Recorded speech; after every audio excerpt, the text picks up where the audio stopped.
Dear student, हम soil mechanics पढ़ रहे हैं और सॉइल मैकेनिक्स का पहला चैप्टर पढ़ रहे हैं। अभी तक हमने ये देख लिया कि सॉइल क्या होती है, सॉइल मैकेनिक्स क्या होती है, सॉइल का ओरिजिन कैसे होता है, सॉइल मैकेनिक्स को पढ़ने में क्या कठिनाइयाँ थी, सॉइल मैकेनिक्स का उपयोग किन किन क्षेत्रों या किन किन घटनाओं के लिए होता है। इसके साथ हमने फेज डायग्राम भी पढ़ लिया कि मृदा के स्वरूप को सरलीकृत रूप से देखने के लिए हम मान लेते हैं कि सारे सॉलिड पार्टिकल नीचे इकट्ठे हो गए, उसके ऊपर पानी इकट्ठा हो गया, उसके ऊपर एयर हवा इकट्ठी हो गई, और इस तरह से जो हमारा डायग्राम बनता है उसे हम फेज डायग्राम कहते हैं। और ये सॉइल मैकेनिक्स में विभिन्न टर्म्स को समझने के लिए काफी उपयोगी होता है। इस फेज डायग्राम की सहायता से हमने कुछ टर्म्स समझ भी लिए हैं। हमें इसी को कंटिन्यू करते हुए बहुत सारी परिभाषाएं पढ़नी है। तो इस लेक्चर में हम प्रावस्था आरेख से शुरू करेंगे। देखेंगे कि आयतनात्मक संबंध कौन कौन से हैं, यानी वॉल्यूम रिलेटेड प्रॉपर्टीज कौन कौन सी हैं, वेट रिलेटेड प्रॉपर्टीज कौन कौन सी हैं, और वेट और वॉल्यूम रिलेटेड प्रॉपर्टीज कौन कौन सी हैं। इसे हम आज के लेक्चर में पढ़ेंगे। जैसा कि पहले मैंने बताया कि सॉइल 3 अलग अलग तरह के प्रावस्थाओं के पदार्थों से मिलकर बना एक बहुत ही कॉम्प्लेक्स मटेरियल है।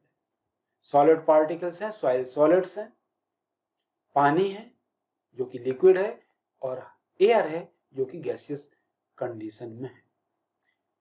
हम इस मैक्रोस्कोपिक व्यू से इस व्यू के तरफ आ जाते हैं। ये हमारा ब्लॉक डायग्राम या फेज डायग्राम है। ब्लॉक डायग्राम और फेज डायग्राम एक ही चीज है, क्योंकि इस डायग्राम में हम सारे के सारे चीजों को ब्लॉक्स बना के रिप्रेजेंट करते हैं, इसलिए इसे हम ब्लॉक डायग्राम भी कह देते हैं। वॉल्यूमेट्रिक रिलेशंस जो हम पढ़ चुके हैं, हमने डेफिनेशंस पढ़ ली है वाइड रेशो की, volume of voids to the volume of soil solid, porosity की, volume of voids to the total volume of soil, degree of saturation या संतृप्ति अंश की, ये volume of water, ratio of volume of water to the volume of voids, percentage air voids और air content. ये 5 definitions हम पिछले lecture में पढ़ चुके हैं। आज हमें इससे आगे की तरफ बढ़ना है। आज हम वेट रिलेटेड डेफिनेशंस को देखेंगे, और ये केवल एक डेफिनेशन हमें देखनी है, वो है वाटर कंटेंट या मॉइस्चर कंटेंट या जलांश, मृदा में नमी की मात्रा। वाटर कंटेंट हमारे लिए बहुत ही इंपॉर्टेंट प्रॉपर्टी है। सॉइल में वाटर कंटेंट चेंज होने से सॉइल की प्रॉपर्टीज बड़ी तेजी से बदल जाती हैं। वाटर कंटेंट कम हो तो हमारे सॉइल की प्रॉपर्टीज अलग होंगी। जैसे जैसे वाटर कंटेंट बढ़ता है, सॉइल की प्रॉपर्टीज बदलती जाती हैं। जब कभी भी हम उन मृदाओं की बात करते हैं जिनमें प्लास्टिसिटी होती है, जिनमें कोहेशन होता है, तो वहां पे वाटर कंटेंट और भी ज्यादा महत्वपूर्ण हो जाता है। अगर सॉइल में पानी की मात्रा बहुत ज्यादा हो तो हमारी soil as a liquid behave करेगी। पानी कुछ कम हो जाए तो प्लास्टिक मटेरियल जैसा बिहेव करने लगेगी। पानी और कम हो जाए तो सेमी सॉलिड जैसा बिहेव करने लगेगी, और कम हो जाए तो सॉलिड जैसा बिहेव करने लगेगी। यानी वाटर कंटेंट बदलने से हमारे सॉइल के बिहेवियर में बहुत अंतर आता है। इसलिए हमें सॉइल के वाटर कंटेंट को जानना जरूरी होता है। सॉइल के क्लासिफिकेशन में भी वाटर कंटेंट एक महत्वपूर्ण क्वांटिटी होती है। हम इसे इस तरह से परिभाषित कर सकते हैं, it is the ratio of weight of water to the weight of soil solids. यानी water content is equal to weight of water to the weight of soil solid, इसे जनरली हम परसेंटेज में ही बताते हैं, इसलिए 100 से मल्टीप्लाई कर देंगे। कैलकुलेशन में इसे डेसिमल में यूज करते हैं। मृदा में जल का भार एवं मृदा में ठोस कणों के भार के अनुपात को जलांश कहते हैं। मृदा में जल का भार और मृदा में ठोस कणों के भार के अनुपात को जलांश कहते हैं। वाटर कंटेंट की वैल्यू 100% से कम हो सकती है, कुछ केस में 100% हो सकती है और कुछ केस में 100% से ज्यादा भी हो सकती है। इसके साथ ऐसी कोई लिमिट नहीं है। अब हमें नए तरह की चीजें देखनी है। वेट वॉल्यूम रिलेशनशिप के बारे में देखना है। इसमें हमें जो डेफिनेशंस पढ़नी है वो है वल्क डेंसिटी या संपूर्ण घनत्व, ड्राई डेंसिटी या शुष्क घनत्व, डेंसिटी ऑफ सॉइल सॉलिड्स या मृदा ठोस कणों का घनत्व, स्पेसिफिक ग्रेविटी या विशिष्ट गुरुत्व, सैचुरेटेड डेंसिटी या संतृप्त घनत्व और सबमर्ज्ड डेंसिटी या जलमग्न या निमग्न घनत्व। इसे हम निमग्न घनत्व भी कह देते हैं। हमें ये 6 डेफिनेशन अब इस कैटेगरी में पढ़नी है। Walk density, it is the ratio of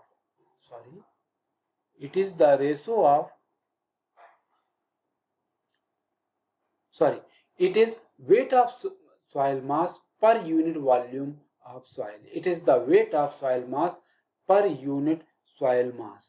It is weight of soil mass per unit volume of soil mass. मृदा पिंड के इकाई आयतन के भार को संपूर्ण घनत्व कहेंगे। इसमें जब हम वेट की बात करते हैं तो हमें टोटल वेट लेना है और जब हम वॉल्यूम की बात करते हैं तो हमें टोटल वॉल्यूम ही लेना है।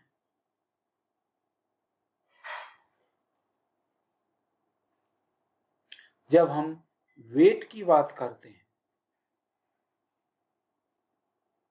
और वॉल्यूम की बात करते हैं तो मृदा का संपूर्ण भार और मृदा का संपूर्ण आयतन, इन दो क्वांटिटी के अनुपात को हम मृदा का शुष्क घनत्व कहेंगे। इसे गामा से रिप्रेजेंट करते हैं और इसके यूनिट किलो न्यूटन पर मीटर क्यूब, किलोग्राम पर मीटर क्यूब या ग्राम पर सेंटीमीटर क्यूब हो सकते हैं।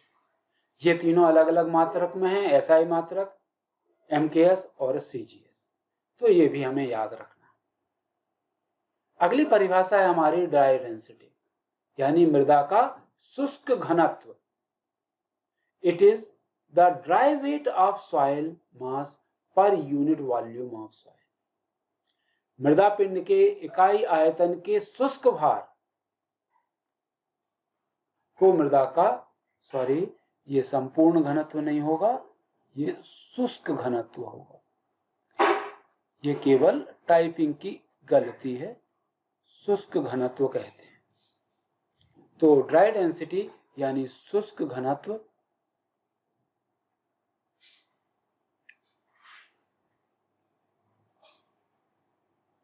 को इस तरह से हम गामा डी से डिनोट करते हैं। गामा डी यानी सॉइल सॉलिड का वेट। अगर मिट्टी सूख जाएगी, पानी नहीं रहेगा, हवा का भार को हम निग्लेक्ट कर देते हैं, तो हमारे पास केवल सॉइल सॉलिड का वेट बचेगा। तो weight of soil solid to the total volume of soil, इन दोनों क्वांटिटी के अनुपात को हम ड्राई डेंसिटी कहेंगे। यह हमारे लिए काफी महत्वपूर्ण प्रॉपर्टी है। जब हम मृदा का कॉम्पैक्शन करते हैं, कुटाई करते हैं, तब हम मृदा की क्वालिटी देखने के लिए ड्राई डेंसिटी का ही यूज करते हैं। इसलिए ये हमारे लिए काफी महत्वपूर्ण गुण है। Density of soil solids, it is wait of soil solids पर unit volume of soil solids.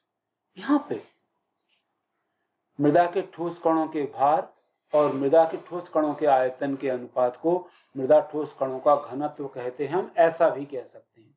यानी इसमें हमने जो दो क्वांटिटीज ली हैं वो ये हैं। हम टोटल वॉल्यूम के बारे में बात नहीं करते, हम केवल मिनरल्स के बारे में बात कर रहे हैं जो सॉइल में प्रेजेंट हैं और उनके घनत्व की बात करते हैं।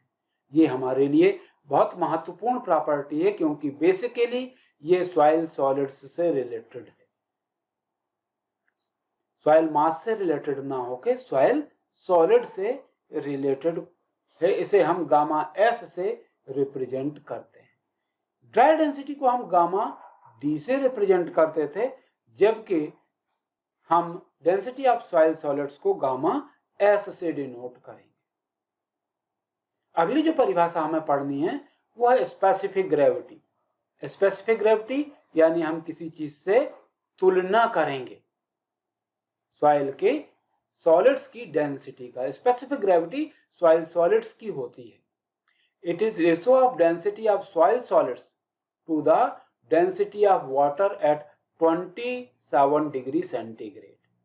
मृदा के ठोस कणों के घनत्व एवं 27 डिग्री सेंटीग्रेड पर पानी के घनत्व के अनुपात को मृदा का विशिष्ट गुरुत्व कहते हैं।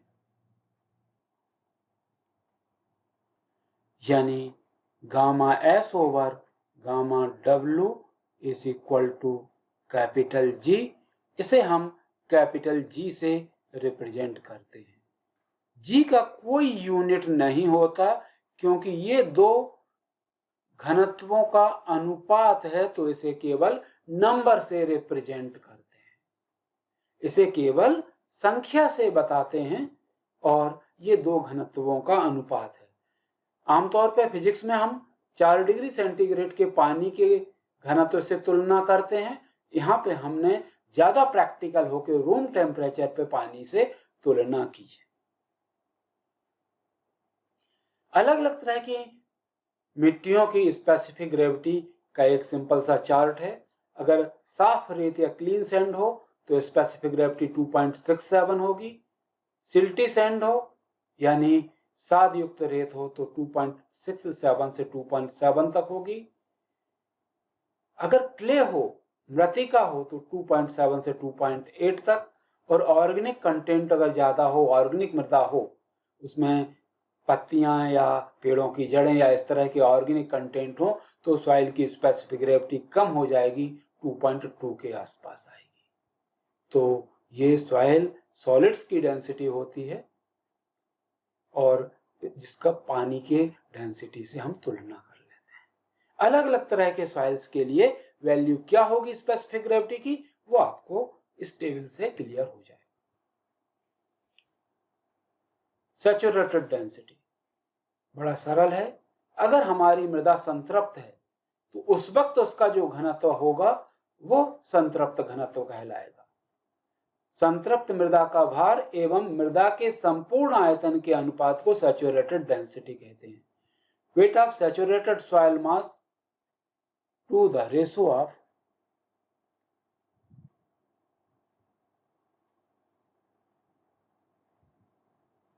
या बहुत ही सरल शब्दों में कहें तो वेट ऑफ सैचुरेटेड सॉइल पर unit volume of soil mass.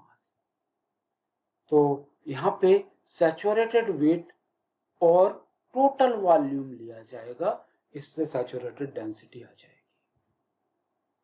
Submerged density, अगर हम मिट्टी को पानी में डुबा के तौलें तो निमग्न मृदा का जो भार आएगा और संपूर्ण आयतन मृदा का जो होगा, इसका जो अनुपात होगा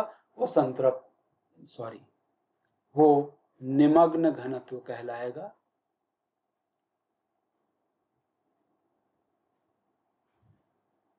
वेट ऑफ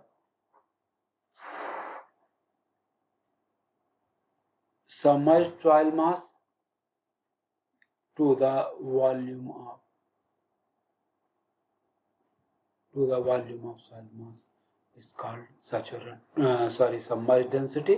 तो ये हमारे सारे डेफिनेशन कंप्लीट हो गई।